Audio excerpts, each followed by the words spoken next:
Hello everybody, it's your boy Mr. Boomer back at you here again with some more Sonic Adventure 1 Gamma Story. Now in the last part we pretty much just, help Amy escape the egg carrier along with Tails and Sonic, and we also ended up killing, well, I wouldn't say kill, but we destroyed E101, E103 Delta and E104 Epsilon. So now inside this part we're gonna go and tackle hopefully E105, and then I believe we go up against Beta one more time, and then that should be the end of the game, or at least the end of Gamma Story. Now, I am gonna say, brace you guys yourself for the ending, because again, even though it's not the saddest ending in the world, there are way more sadder endings inside of a lot of movies and media, but I would say this one kind of just makes you, I would say this one kind of tugs on your heartstrings a little bit, honestly, because you'll just have to see, honestly. You'll just have to see. But anyway, where we're supposed to go now, if you guys did not pay attention to the cutscene at the end of the last video, we're pretty much supposed to go over to the egg carrier.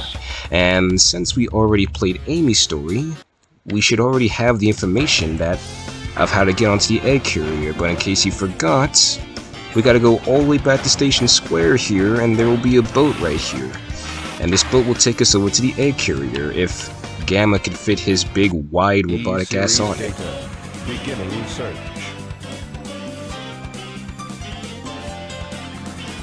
Accessing data. Hot shelter. E-series location confirmed. Unlocking hot shelter sector now. Alrighty, and we're pretty much now going to go on to probably one of the more funner stages, I would say, of the Gamma story, and that's the hot shelter. So yeah, that's right. Surprisingly, his version of Hot Shelter is, in my opinion, way better than Amy's version of Hot Shelter, because while the camera does still kind of tweak out on that stage, it's not as bad as in Amy's story, since you don't really have to really interact a lot with the bathroom stalls and such and condensed spaces, so I think the camera's a lot more better there. But before we end up going to the actual stage, as I promised, I did say I was going to come back and get that second power-up for Gamma, which is a gun power-up. That's pretty much inside this room. Now, we could not get inside of this power-up back when the egg carrier was still in the air, but if you come back here after it has crashed, right? Only after it has crashed. You have to progress to the story to get this, but after it has crashed, the water in this pool will be away and you'll be able to get this power-up. So, I'm gonna let the ball explain. Here's your laser blaster.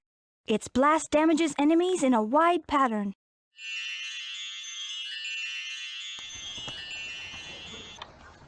Alrighty, and pretty much what this power-up does, if you guys still don't get it, is that it just increases the blast radius for your shots when you shoot at the enemy, so that way you end up hitting the enemy more with a lot more precision, because, again, E-Gamma shots, his bullets that he shoots are pretty small, so sometimes it does not end up hitting all the enemies that are in there, and as you see there, if you didn't see that little thumbnail there, that's E105 on that picture, and he looks pretty crazy, honestly, so that boss is going to be a little bit interesting, but at the same time still a little bit easy, so yeah, okay, I didn't even get hit there, but yeah, as you see there, the blast radius is a bit more bigger, and it's a lot more stronger, so we are going to be able to get a lot more combos off of this with this, so that's going to help us for racking up more time, and I believe a little bit more points, but I don't think it... Okay, I cannot see at all where the heck I'm going. You see... Okay. Jeez Louise there, I was trying my best to freaking navigate through that, but... Oh my goodness, it was just tweaking there, and... Am I about to fucking die? Yes, I am about to die. Shit. Mission failed! No! Okay, enough messing around. Let's actually, play through this level. That was kind of a terrible start. I was talking a lot of hype about the level, and I'm failing miserably at it, so let's try that again, shall we? Anyway, yes. To compare this version of Hot Shelter to Amy's version, I would say that it's a lot more tolerable. Tolerable in the sense that, yes, there are still a little bit of camera issues, because again, we're inside of condensed spaces, and the auto camera just does not really help out here at all. Let me see if I can turn it off, actually. Yeah, let's just go to free cam, so that way we can avoid these issues, but as I was, what was I even talking about, honestly? You know what, we're just gonna freaking keep going on here, but yeah. Gamma's version of Hot Shelter is a lot more fun, and as for this gun power-up, it just increases the blast radius there. As you see, my shots are a bit more blue, and it was a little bit more wider than how it was with the other shots, I would say. The normal ones, it doesn't just shoot little pea shooters, it shoots like actual blue key blasts at it, which is pretty cool. And I'm not sure that many people even know about that power-up, honestly. Like, from most playthroughs that I've seen, like, most people will kind of just skip past that power-up. They'll be like, huh, how do I get there? And it's just like, you gotta come back. Like, I was kind of confused at first too how to get it, but it's like, you just gotta progress through the game and that's how you get it. Okay, nothing too crazy.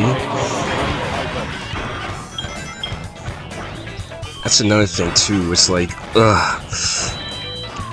Yeah, that's pretty much just it about the camera. Okay, we got a little bit of obstacles going on here. But as I said before in the previous video, yeah, that's the one thing I don't really like about Gamma stages, is that most of them you could just literally walk past the enemies, and it's like, you know, it's just like a straight walk towards the end of the goal. And here we got a little cute section, a little claw picking Gamma up and stuff, dropping on the platform. That's kind of a little bit cute. Reminds people that Sonic is still a franchise for kids. Even though we all want to pretend that it's a franchise for adults, it still has a kid fan base. Anyway, if you stand over here and you shoot that button that's over in the center, the claw will pick you up. That's how you do that little puzzle. Goodness sakes. And here comes the little train section here, where we actually get to ride on a little bit of a train. I'm starting to believe that this little segment here might have been like the inspiration behind the Rail Canyon levels out of Sonic Heroes, where they go in and just blast up the train inside there. I'm starting to feel like this level kind of gave off that inspiration. I can kind of see it, honestly. I don't think there's any denying it either. And oh my goodness, that's one thing you gotta be careful too about this train segment, is that sometimes the train likes to move forward and back. And it can be very problematic, because if you fall off from the track, man, I think it's pretty much just instant... Isn't it instant death? Okay, it's not instant death, but it just... yeah, you fall behind the train, it's just over. It reminds me of that freaking level inside of Smash Melee. What was it? That freaking F-Zero stage where you're chasing after the freaking Blue Falcon, and if you touch the road, you just fall behind and die. That level was kind of AIDS to freaking play against the party modes, and yeah, the train's stopping. So now we should be approaching E105. It should be the end of this level. Again, not too bad and too shabby. We get to actually blow up more shit in this level, which I absolutely like. Any mech stages that actually require you to focus more on attacking the enemies is a lot more better than just platforming, honestly. Kinda just hover here to get all the enemies in case we need some extra time. Okay, with that ball. And now we should be approaching E105, and to explain that boss fight, just like the other boss fights, it's a lot more easier. It is going to be a lot more easier now that we have this gun upgrade, because if without the gun upgrade, I believe that it does take a... Shit, I lost my shield there, but I believe without the gun upgrade, it does take a little bit more effort to actually kill E105. Like, your pellets are very small, but with the blast radius increase, we can actually blow more parts off of his body. So here we go, E105, and I believe that's the Zeta symbol. Pretty much we kind of walk onto each gun turret here, and it destroys it. We just keep firing on him until he's pretty much dead. It's pretty easy, honestly, not too shabby, but hey, we could kind of see there how Eggman kind of evolves his robots. Like, look at that shit. He straight up just turned E105 into a whole gigantic just turret platform. Like shit. E105 Zeta. Rescue. All the other robots were just like me, just like my size and whatnot, but he turned them into a fucking huge ass war machine.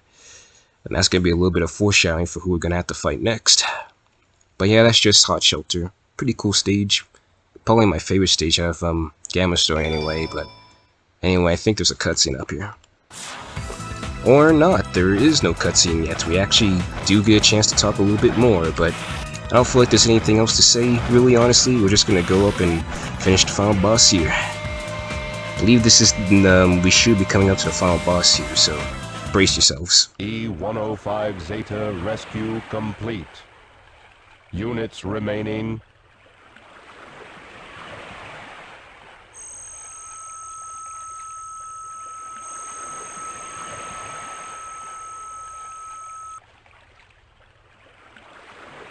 Gamma.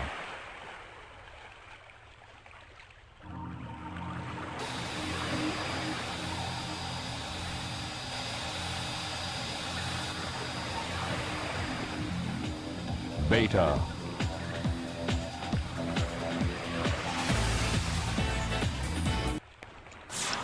Alrighty, as you saw from that cutscene there, Beta's up again, moving and active again. He's no longer being reconstructed, and his body is way different. Like, holy crud, this man got a whole Super Saiyan upgrade. But anyway, we're gonna move on here to the final boss, which is E102 Mark II Beta, or E101 Mark II Beta, and unlike the other bosses, he actually does reflect your shots and dodge them, so you can't just fire at him and get lucky.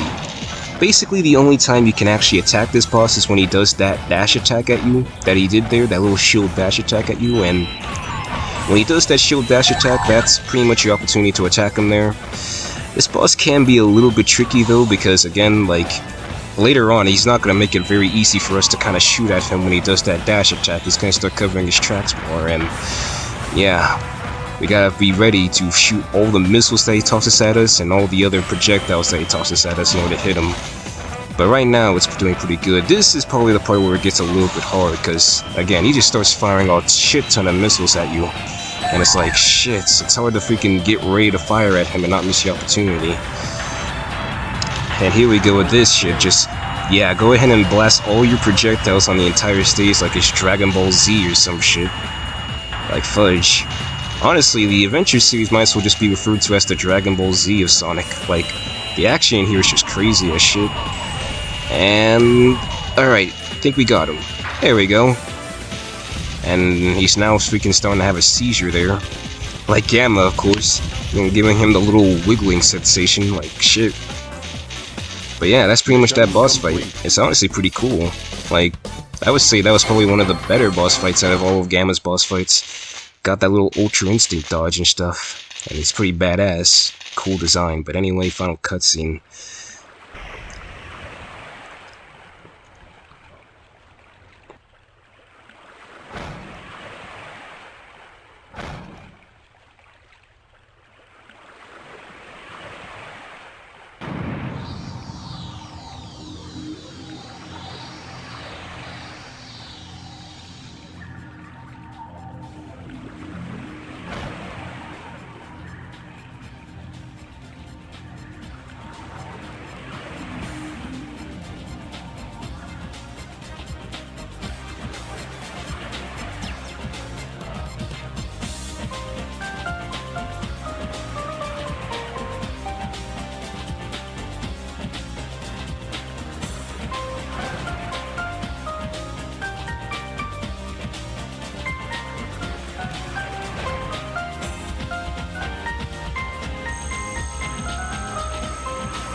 Alrighty, and jeez, yeah, even though I saw that ending multiple times already, it's just like, it still kind of hits different when you just go from Sonic, Knuckles, Tails, and Amy stories, and then where they all have like a very happy ending, and then you just get Gamma's story where, for once in the Sonic series, it does not really end with with a somewhat happy ending for Gamma. I mean, it does end in the sense that he does get what he wants, but you know what I mean? Gamma's dead.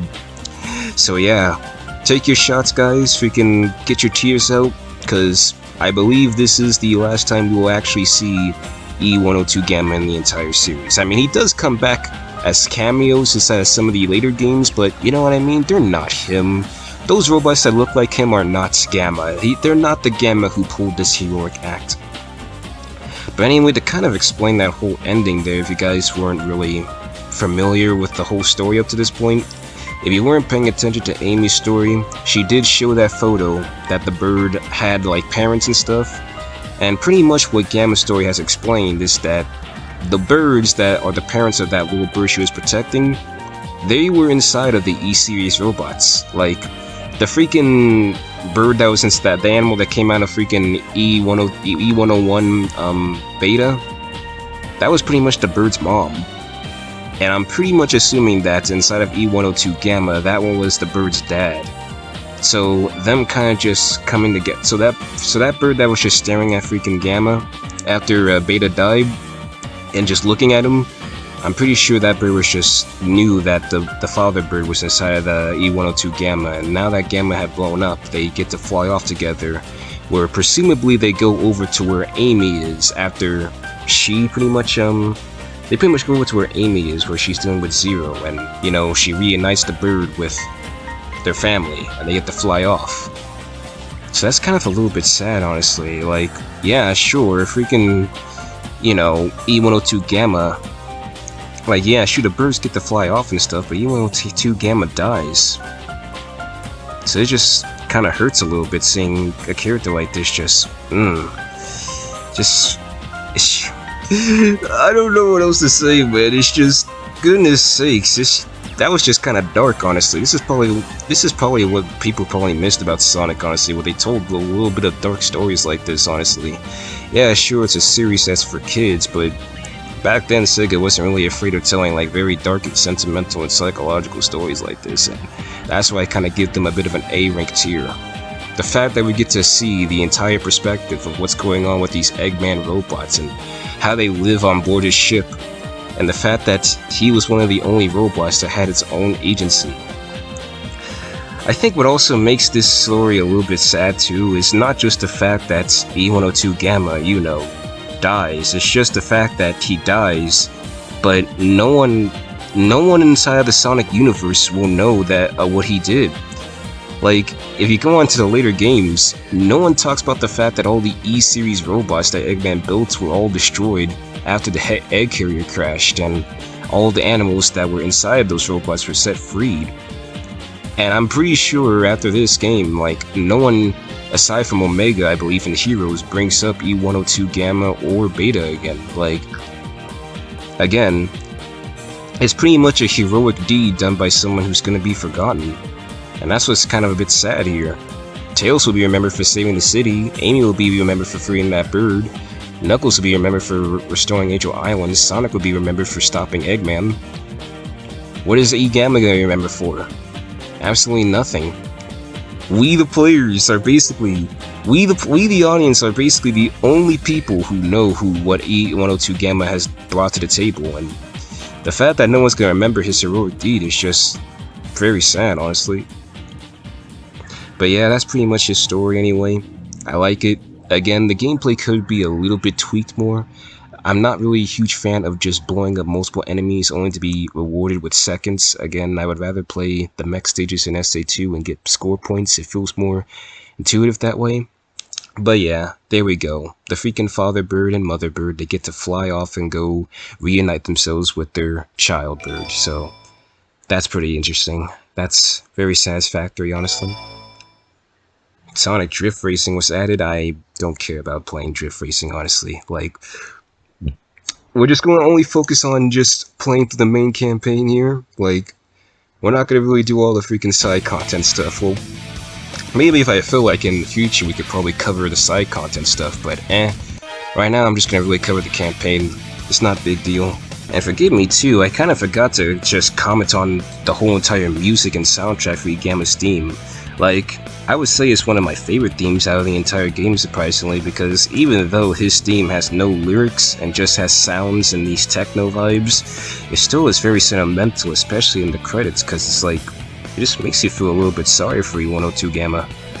Bro's been going through a lot of stuff. He's been trying to like find his own purpose, because again, he's been sitting underneath Eggman, and now that he's been given this agency to free all his friends, it's just, yeah, you feel bad for him when he dies. So I like that. Pretty good story, top tier, best story in the whole game. Unfortunately though, in the next parts, we are going to have to cover one of the, probably in my opinion, the worst story out of the entire 6 characters that you can play inside this game, and that's Big the Cat story. I believe this is the first game he kind of debuted in, right? Sonic Adventure 1? So that's going to be interesting. I am not looking forward to that story, both narratively and, you know, gameplay wise. But thank you guys for pretty much enjoying E102 Gamma's story here. Hopefully in the future I will come back around and finish up the big story and we get to finish up the entire game. So until then, peace out, and I'll see you guys later. Enjoy your Tuesday.